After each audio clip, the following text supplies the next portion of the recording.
আমাদের দেশের চাকরিজীবী মানুষ কোনো কারণে মাসে যদি কয়েকদিন ছুটি নেয়, মাস শেষে পুরো বেতন যদি নেয়, তাহলে কি সেটাকে হারাম হবে? অবশ্যই হারাম হবে। আপনি চাকরি করেন, 30 দিন চাকরি করার বিনিময়ে আপনার বেতন 30,000 টাকা হওয়ার কথা। আপনি 2 দিন আসেন নাই অফিসে, ফাঁকি দিছেন। অ্যাকাউন্টসে যে আছে অথবা আপনার মানব সম্পদ বিভাগ বা এই জাতীয় দায়িত্বে যারা আছেন তাদের সাথে আপনার লিঙ্কটিং ভালো আছে, বলছে অসুবিধা নেই, আপনি সই করে দিলেন, পরে এসে একসাথে আপনি এসে সই করে দিলেন, মানে ফাঁকি ঝুঁকি মেরে দিলেন, তাহলে ওই 2 দিনের টাকা যে 2,000 টাকা নিলেন আপনি, এটা আপনার জন্য হালাল হবে না, সেটা হবে হারাম। কারণ আপনি পরিশ্রম দেওয়া ছাড়াই মিশামিশি কোম্পানি থেকে বা সরকার থেকে ওই টাকাটা গ্রহণ করেছেন।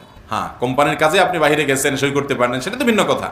অনেকে আছে যে 8 ঘন্টা ডিউটি কথার কথা, তার চুক্তি 8 ঘন্টার বিনিময়ে সে বেতন পাবে, সে আসে 2 ঘন্টা পরে, যায় 2 ঘন্টা আগে, সই করার সময় মিথ্যাটা লেখা রাখে, এটাও জায়েজ হবে। হ্যাঁ, যদি আপনি যার চাকরি করেন, কোন একটা প্রতিষ্ঠানে চাকরি করেন, আপনার মালিক, সে 2 ঘন্টা পরে আসেন, আধা ঘন্টা পরে আসেন, 20 মিনিট পরে আসেন, এটা সে অ্যালাউ করে, সে জানে এবং আপনাকে কিছু বলে না, সে মেনে নেয়, তাহলে ভিন্ন কথা, সেটা আপনার জন্য জায়েজ হতে পারে। বিশেষ করে সরকারি চাকরিতে এবং কোম্পানির চাকরিতে আপনি এরকম ফাঁকি ঝুঁকি দিয়া পরে আয়সা লেখা দিবেন আমি বরাবর 9টায় ঢুকেছি, আসলে আপনি 10টা 11টার দিকে আসছেন, এই মিশামিশি লিখলে ওই সময়ের বেতন হালাল হবে।